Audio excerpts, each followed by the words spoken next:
আমাদের বর্তমান রাষ্ট্র একটি গভীর সংকটের মধ্য দিয়ে যাচ্ছে। আগামীর বাংলাদেশ কোন পথে যাবে, বাংলাদেশের এই সংকট থেকে কিভাবে মুক্তি পাবে, সেটার জন্য অনেকে অনেক সমাধান দিয়ে যাচ্ছেন।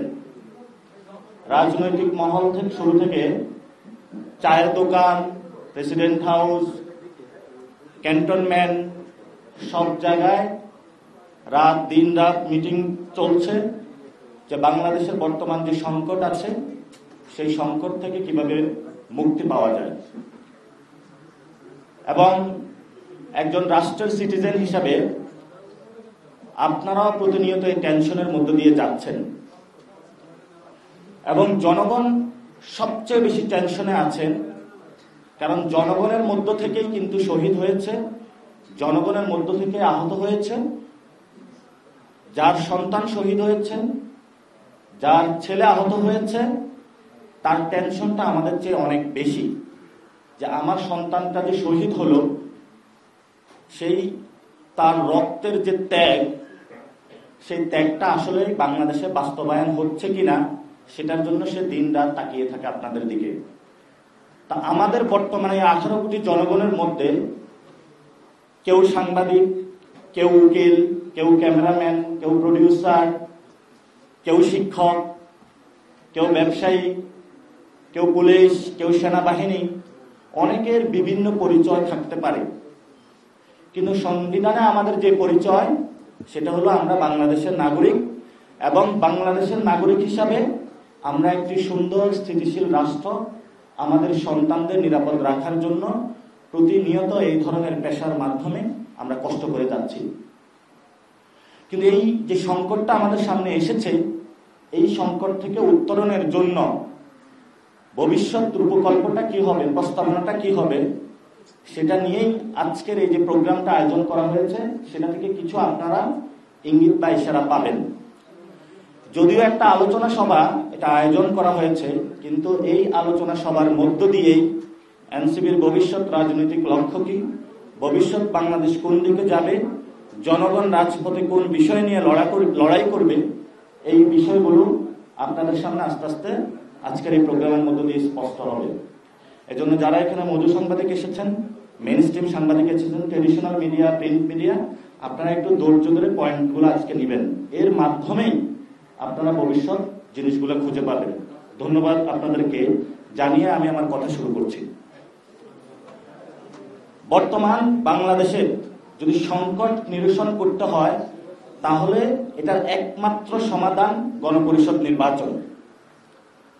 কেন গণপরিষদ নির্বাচন এই সময়ে সংকটের সমাধান, সেটা হলো পূর্ববর্তী বক্তাগণ 3 জন বক্তা 3 ভাবে ব্যাখ্যা করেছেন। আইনিভাবে ব্যাখ্যা এসেছে, হিস্টোরিক্যাল ব্যাকগ্রাউন্ড থেকে ব্যাখ্যা এসেছে, গণ অভ্যুত্থানের নেতা আরিফ সোহেল কেন তারা লড়াই করেছিলেন, সময় উপযোগী জায়গা থেকে, হিস্টোরি থেকে, ভবিষ্যৎ জায়গা থেকে উনি সুন্দরভাবে ব্যাখ্যাটা দিয়েছেন। আমাদের ফরিদ ভাই হিস্টোরিক্যাল ব্যাকগ্রাউন্ড থেকে কোথায় কোথায় আমরা ভুল করেছি, কেন আজকে আমরা গর্তের মধ্যে পড়েছি, সেই বিষয়টা উনি খুব সুন্দরভাবে স্পেসিফিক হয়তো তুলে ধরেছেন আপনাদের সামনে। মুসা ভাই লিগাল ফ্রেমওয়ার্কগুলো তুলে ধরেছেন। যারা এখানে এসেছেন 3টা ফ্রেমওয়ার্কের মাধ্যমে 3টা আপনারা বক্তব্য পেয়েছেন। আমি লিগাল ফ্রেমওয়ার্ক, হিস্টোরিক্যাল ফ্রেমওয়ার্ক ওই জায়গাটা যাব না। আমি বর্তমান রাজনৈতিক সিচুয়েশনে কি সমাধান হতে পারে সেই বিষয়টাতে যাব। কয়েকদিন আগে বাংলাদেশের আমলা থেকে রাজনৈতিক নেতা বনে যাওয়া, আগে ছিলেন উনি ল ডিপার্টমেন্টে পড়েছিলেন, রাজনৈতিক এক বিজ্ঞজন, উনি বললেন স্বাধীনতার পরে যদি কোনো দেশ স্বাধীন হয় তাহলে একবারই গণপরিষদ হয়, আর গণপরিষদের প্রয়োজন নাই। আমরা আরবের মধ্যে দেখেছিলাম অনেক লোক জ্ঞানী ছিল, কিন্তু কোরআনিক ভাষা তাদেরকে বলা হয়েছে তারা মূর্খ। এর মধ্যে বড় একটা মূর্খ ছিল আবু জাহেল। সে বলতো যা বলা হচ্ছে এগুলো সত্য, কিন্তু আমি মানতে পারবো না। বললো যে কেন মানতে পারবে না? বললো যদি মানি তাহলে তো আমি আর গডফাদার থাকতে পারবো না, যদি বলি মানি তাহলে তো আমার শাসন ক্ষমতা চলে যাবে। তো সেটা সমাধানের জন্য ওই যে আসনের আলাপ হচ্ছে না, এগুলো বোগাস আলাপ হবে।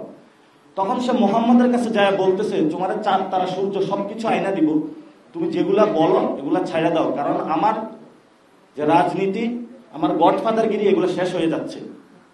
তো মোহাম্মদ কি মেনেছে? মানে নাই, কারণ তার লক্ষ্যটা ছিল জনগণকে সার্ভ করা।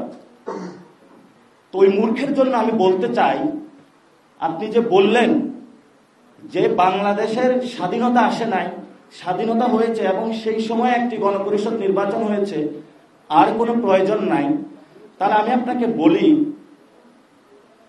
টার্কির ইতিহাস তো আপনি পড়াশোনা করেছেন, সেখানে কয়টি গণপরিষদ হয়েছে? এই যে আমাদের পার্শ্ববর্তী দেশ নেপাল, এটা এই যে আপনারা আছেন আপনারাই জানেন। আপনারা তো কখনো পার্লামেন্টে যান নাই, আপনারা তো কখনো বড় মন্ত্রী হন নাই, লিগাল ফ্রেমওয়ার্ক পড়াশোনা করেন নাই। ছোট্ট কমন সেন্সে এই যে নেপালের বিষয়টা আপনারা জানেন, সেখানে গণপরিষদ নির্বাচন এবং নতুন একটি কনস্টিটিউশন হয়েছে। তিউনিসিয়া হয়েছে, অসংখ্য রাষ্ট্রের উদাহরণ দেওয়া যাবে। তো যখন মানুষ মূর্খ হয়ে যায়, সে হলো চোখ মুখ সবকিছু বন্ধ করে রাখে।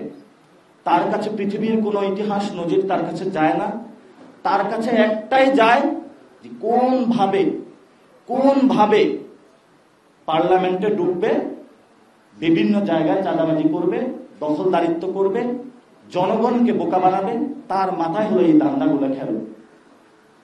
এখন আপনারা চিন্তা করেন, এই গণ অভ্যুত্থানের পরে সরকারের সব জায়গা থেকে তারা একটা মন্ত্রী হওয়ার জন্য এত দৌড়ঝাঁপ। আমাদের তো সবার মন্ত্রী হওয়ার সুযোগ ছিল, কেন আমরা এটা বিকিয়ে দিয়েছি? কারণ আমরা চেয়েছি নতুন বাংলাদেশের স্বপ্ন যদি বাস্তবায়ন না হয়, বারবার যাতে সংকট ফিরে না আসে, সেই জায়গা থেকে জনগণের মধ্য থেকে জনগণের লড়াইটা চালিয়ে নিয়ে যাওয়া, যারা এই ধরনের আবু জাহেলের মতন বাংলাদেশে আচরণ করতে আসবে, এই আবু জাহেলদেরকে ঠেকিয়ে দেওয়া। এই আবু জাহেলরা এখন বলছে ফেব্রুয়ারিতে ইলেকশন হতে হবে, ফেব্রুয়ারিতে ইলেকশন হোক, সমস্যা নাই তো। কেন আপনারা না ডিসেম্বরে ইলেকশন চাইছিলেন? Interim remember election in December, এরকম বলছেন না আপনারা?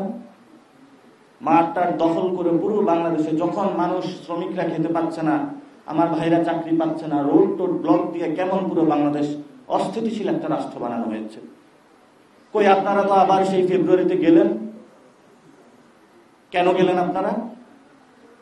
জনগণকে যা বলেন এত উল্টো চরিত্র কেন আপনাদের? আমরা যখন নাগরিক কমিটি গঠন করি, আমাদের সে 8টি কাজ নিয়ে আমরা মাঠে নামি। সেই কাজের মধ্যে একটি কাজ ছিল গণপরিষদ আর আলোচনা। এই আলোচনা জনগণের মধ্য দিয়ে আমরা একটি নতুন সংবিধান বানাবো। এখন এই মূর্খের উদ্দেশ্যে আমি বলতে চাই, জিয়াউর রহমান 1978 সালে সামরিক ফরমান জারি করেছিলেন। 17 এপ্রিল সেখানে একটি সামরিক ফরমান জারি হয়েছিল। সেই ফরমানে যে লেখাগুলো ছিল, এর মধ্যে অন্যতম একটি জায়গা ছিল যে বাংলাদেশে একটি গণপরিষদ গঠন করা যায় কিনা। এটা গেজেটেড ফরমান। তো যখন আমাদের সামনে এই উদাহরণগুলো থাকে, আমি আপনাদেরকে একটু পড়ে শোনাচ্ছি। এটা মহিউদ্দিন সাহেবের যে বিএনপির সময় অসময় বইটাতে আছে। জিয়াউর রহমান 17 এপ্রিল 1978 দ্বিতীয় সামরিক ফরমানের দ্বাদশ সংশোধনী জারি করেন। এই আদেশের উল্লেখযোগ্য বিষয়ের মধ্যে ছিল রাজনৈতিক দলবিধি বাতিল করা এবং প্রকাশ্য রাজনীতির অনুমতি দেওয়ার ঘোষণা। আপনারা যারা সাংবাদিক বৃন্দ আছেন, এগুলো একটু ঘেটে আপনারা পাবেন ইতিহাসের মধ্যে। সংশোধনীতে আরো বলা হয়, সংবিধানের 4র্থ সংশোধনী বাতিল করা হবে।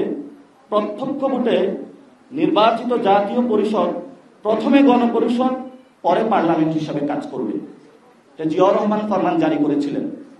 তাই যে এই যে মূর্খ আবু জাহেল কথাটা বলল, ইতিহাস পড়াশোনা না করে, জিয়াউর রহমানের জীবন না জেনে জিয়াউর রহমানের পিছনে রাজনীতি করতেছেন, এই মূর্খদের উদ্দেশ্যে আমরা বলতে চাই যে এখনো সময় আছে। যদি বুঝেন, বোধোদয় না হয়, বোধোদয় জাগ্রত করার জন্য আমরা আছি। আর যদি না বুঝেন, আসেন, বোঝানোর চেষ্টা করব। দ্বিতীয় একটা বিষয়, ডিজাইন, এলিগেন্স, বিউটি, সেরা পণ্য সবার জন্য জেভিকো। এখন একটি শব্দ আসছে 1-11। 1-11 কেন আসছে? কারণ বাংলাদেশের যে সিচুয়েশন, এই সিচুয়েশনের মধ্য দিয়ে সরকারি দল বিরোধী দল একসাথে বসার কোনো পরিস্থিতি নাই। রাজনৈতিক দল বহুদলীয় যে গণতন্ত্র বলা হচ্ছে, বাংলাদেশে কখনো বহুদলীয় গণতন্ত্র হয় নাই। যদি বহুদলীয় গণতন্ত্র হতো তাহলে বাংলাদেশে 1-11 মতন পরিস্থিতি সৃষ্টি হতো না। একটি রাজনৈতিক দল যখন ক্ষমতায় যায়, সেই দল ক্ষমতার মধ্য থেকে এই সংবিধানের অধীনে জনগণের উপরে যত ধরনের অত্যাচার করার প্রয়োজন সে অত্যাচার করে। যখন জনগণ সংগ্রাম করে, তারা পালিয়ে যায়, বিরোধী দলের কোনো স্পেস থাকে না। এবং বাংলাদেশে যেই সরকার এসেছে, এই সংবিধান চালিয়েছে, অনুযায়ী দেশ চালিয়েছে, তারা বাংলাদেশ থেকে পালাতে বাধ্য হয়েছে। কেউ দিল্লিতে পালিয়েছে, কেউ লন্ডনে পালিয়েছে, আবার কেউ ইউএসএ পালিয়েছে। এগুলো তো ইতিহাস আপনারা জানেন, ইতিহাস তো নতুন কোনো কিছু না। তাহলে আমরা চাই বাংলাদেশের 18 কোটি জনগণের মধ্যে রাজনৈতিক দলের নেতৃবৃন্দ, কর্মীবৃন্দ, জনগণ বাংলাদেশের মধ্যেই থাকুক। সেই জিয়াউর রহমানের যে গানটি পছন্দ করতেন, প্রথম বাংলাদেশ আমার, শেষ বাংলাদেশ আমার, কই প্রথম বাংলাদেশ হয়েছে, শেষ বাংলাদেশ তো হলো না। যদি আপনাকে শেষ বাংলাদেশ করতে হয়, তাহলে আপনাকে অবশ্যই দেশে আসতে হবে, অনলাইন থেকে বেরোতে হবে, জনগণের সম্মুখে আসতে হবে। দেশ এখন স্বাধীন, জনগণের মধ্যে আইসা আওয়াজ তুলতে হবে, আমি একটি গণপরিষদ নির্বাচন করতে চাই, শেখ মুজিবের সংবিধান মানি না, নতুন একটি সংবিধান বানাতে চাই। তাহলেই জনগণ আবার আপনাকে বরণ করে নিবে। যদি ইতিহাস থেকে শিক্ষা না নেন, তাহলে সেই সুদূর প্রবাসে আপনাকে পড়ে থাকতে হবে। ব্যক্তিগত আপনার প্রতি কোনো ক্ষোভ নাই, ইতিহাসের নিয়তি। এই গণ অভ্যুত্থানে যারা শহীদ হয়েছিল, এই গণ অভ্যুত্থানে যারা আহত হয়েছিল, তাদের জীবনের নিরাপত্তার জন্য আমাদের একটি নতুন সংবিধান প্রয়োজন।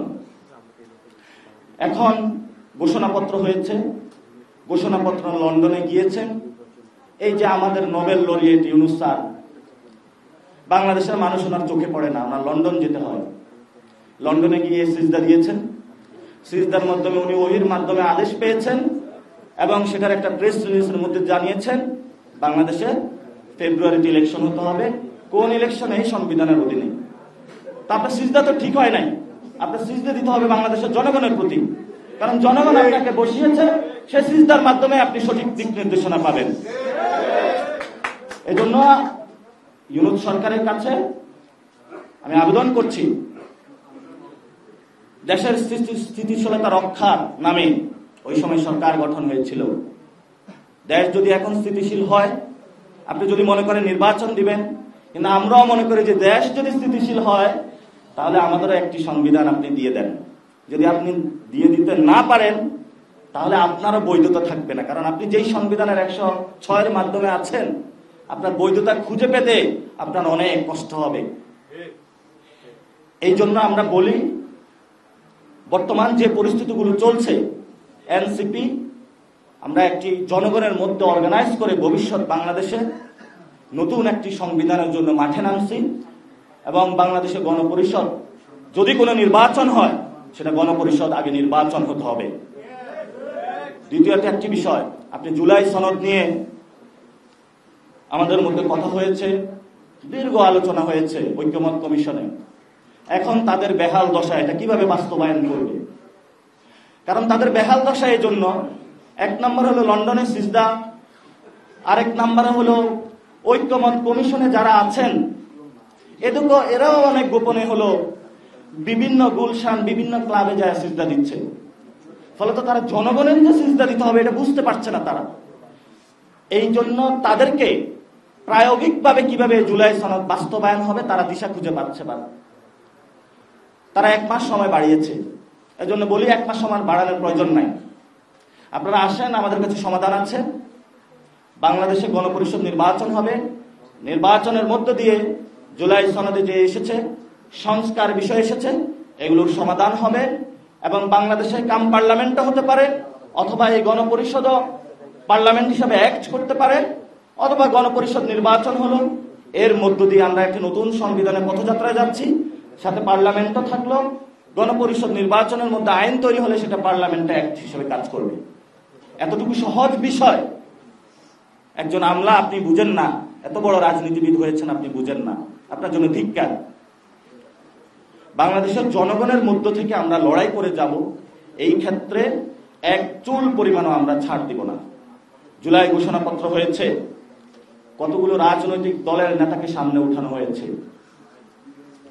ইউনূস স্যারের পাশে। আপনাকে রাজনৈতিক দলের নেতারা ক্ষমতায় বসায় নাই, আপনার বৈধতা হলো জনগণ। আপনার উচিত ছিল জুলাই ঘোষণাপত্র কোন রাজনৈতিক নেতৃবৃন্দকে শহীদদের সাথে রেখে আপনাকে জনগণ শহীদ ফ্যামিলি নিয়ে একসাথে দাঁড়িয়ে এই জুলাই ঘোষণাপত্র দেওয়া আপনার উচিত ছিল। আপনি জনগণের সাথে গাদ্দারি করেছেন, বেইমানি করেছেন, এটা ইতিহাসে লেখা থাকবে না। আপনাকে সুযোগ দিচ্ছি, এখনো সময় আছে, আপনার সামনে এখনো সময় আছে, আপনার সামনে সাথে জনগণ আছে, জনগণ আপনাকে বসেছে, এখনো জনগণের কাছে যান, জনগণকে জিজ্ঞাসা করেন, যা তাদের কাছে ক্ষমা প্রার্থনা করেন, ভুল করেছি কিন্তু আমি আমাকে সংশোধন করতে চাই, আপনাদের হয়ে আমি একটি নতুন সংবিধান বানাতে চাই।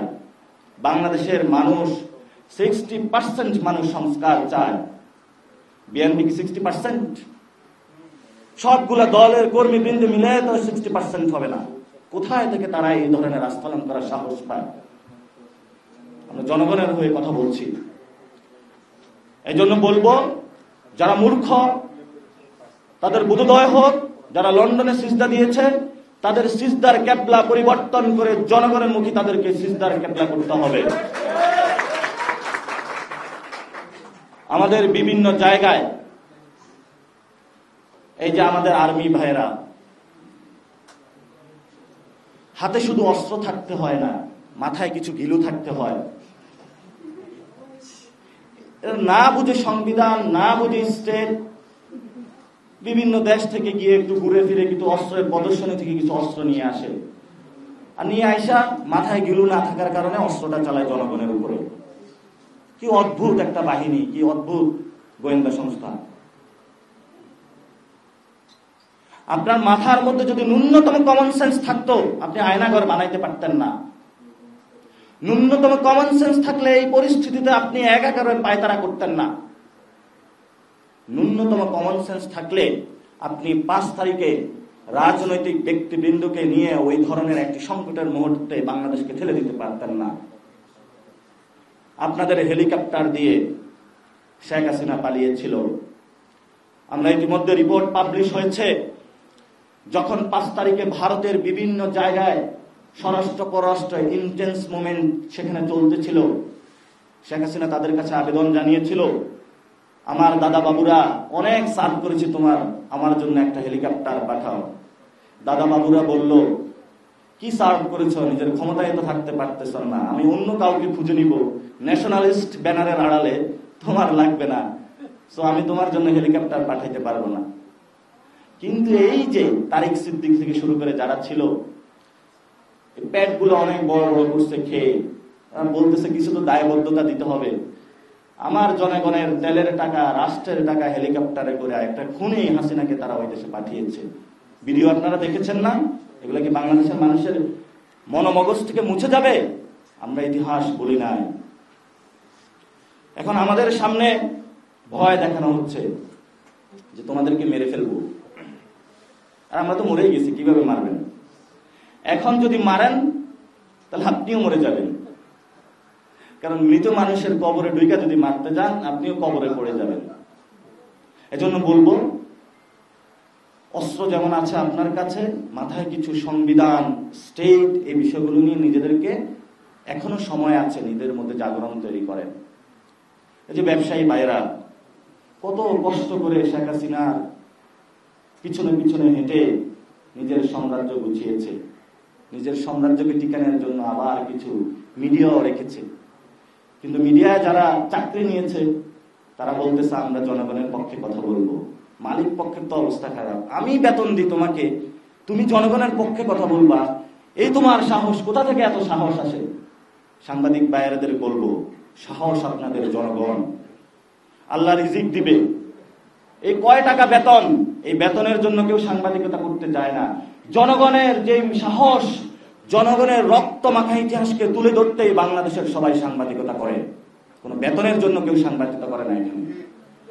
এই জন্য আপনাদেরকে সবচেয়ে বড় অগ্রগণী ভূমিকা পালন করতে হবে। দেশপ্রেমিক যারা রয়েছেন বিভিন্ন বাহিনীতে তাদেরকে এগিয়ে আসতে হবে। ব্যবসায়ীদের মধ্যে যারা দেশপ্রেমিক রয়েছেন তাদেরকে এগিয়ে আসতে হবে। গণ অভ্যুত্থানে বিভিন্ন রাজনৈতিক দলের যারা কর্মীবৃন্দ রয়েছেন একসাথে লড়াই করেছে। আসুন, নতুন যুদ্ধ শুরু হয়েছে, যেই যুদ্ধের মাধ্যমে আমরা একটি নতুন সংবিধান তৈরি করতে, সেই লড়াইয়ে আপনারা যোগ দিন। তবে ইতিহাসের মধ্যে আমরা মার্ক করে যাব আমাদের এই পদযাত্রাটা সঠিক ছিল। ইতিহাস আমাদের বিচার করবে। অনেকেই বলতে চাচ্ছে, যারা মূর্খ বেকুব, এনসিপি কি জাসদের পরিণতি হচ্ছে? না, জাসদের পরিণতি হচ্ছে না। আমরা জাসদের ইতিহাস জানি, কি করেছিল তারাও জানি সেটা, কিন্তু আমরা জাসদের পথেও যাচ্ছি না। আর নতুন একটা মিডিয়া, আগে হলো খেলাধুলা নিয়ে কাজ করতো, এখন রাজনীতি নিয়ে বেস্ট ইন্টারেস্টেড হয়েছে। এটার নামটা মনে আপনারা জানেন, কালের কণ্ঠ। অদ্ভুত ধরনের নিউজ করে। এটা কিভাবে নিউজ পত্রিকা হয় আমার বুঝে আসে না। এবং এটার যিনি সম্পাদক, উনি কিভাবে হলো মানে নিজেকে সম্পাদক পরিচয় দেয়, এটাও আমার বুঝে আসে না। এটাতে নিউজ করছে যে 30টা আসন এনসিপি ভাগাভাগি করতে চায়। কি অদ্ভুত ধরনের নিউজ! এই ধরনের কোনো আসন ভাগাভাগির আলাপ হয় নাই, আমরা করব না। আমাদের একমাত্র আলোচনা সেটা হলো গণপরিষদ। কালের কণ্ঠ ওইটা নিয়ে নিউজ করুন যে এনসিপি গণপরিষদের নির্বাচন নিয়ে আসন ভাগাভাগি করতে চায়। বিএনপি কি গণপরিষদের সেই নির্বাচনে আসনের মধ্যে ভাগ পেতে চায় কিনা, সে আহ্বান তারা রাখতে পারে। এই জন্য আপনারা আজকে এখানে উপস্থিত হয়েছেন। আমাদের নেতা আক্তার ভাই আছেন, আমাদের সহযোদ্ধারা, ওনারা খুব ভালো মানুষ। আমরা দুর্নীতি করি নাই। আমার বিরুদ্ধে যদি বাংলাদেশের একটা মানুষ 1 টাকা দুর্নীতির অভিযোগ তুলতে পারে, আমি কখনো আর জনসম্মুখে আসবো না। আমি দুর্নীতি করি নাই, কথা বলে যাব। দরকার হয় চা দোকান দিয়ে চলবো, রিক্সা চালিয়ে চলবো, শ্রমিক অঞ্চলে কাজ করে চলবো, কিন্তু কারোর সাথে বাংলাদেশের মানুষ প্রশ্নে আমি কম্প্রোমাইজ করব না। লড়াইটা জারি থাকবে। আপনাদের সাহস শক্তি রাখবেন, বাংলাদেশ হেরে যাবে না। বাংলাদেশ মানুষ এটা বলেছিল, বিদ্রোহের নগরী, যতবারে ফ্যাসিস্ট আসবে ততবারে বিদ্রোহী আসবে। লাস্ট একটা আলোচনা সংবিধানটা। এই যে এই সংবিধানে একটা বিষয় এসেছে, এটা তো জানেন, এই সংবিধানটা এটা হলো ফ্যাসিস্ট কাঠামোর একটা হলো টেক্সট বুক। এটার মাধ্যমে বাংলাদেশে ফ্যাসিজম কায়েম করা হয়েছে। আর এটা রচয়িতা হলো বাংলাদেশ আওয়ামী লীগ, শেখ মুজিব। আমরা 3 তারিখে যখন ঘোষণা দিয়েছিলাম, আমরা বলছিলাম ফ্যাসিস্ট যে সিস্টেম রয়েছে সেটার আমরা বিলোপ চাই। সেই সিস্টেমের যে হাতিয়ার, রুল বুক, সেটা হলো এই সংবিধান। এই সংবিধানে বাঙালি শব্দ বলে আমার পাহাড়কে অন্য দেশের হাতে তুলে দেওয়ার চেষ্টা করা হচ্ছে।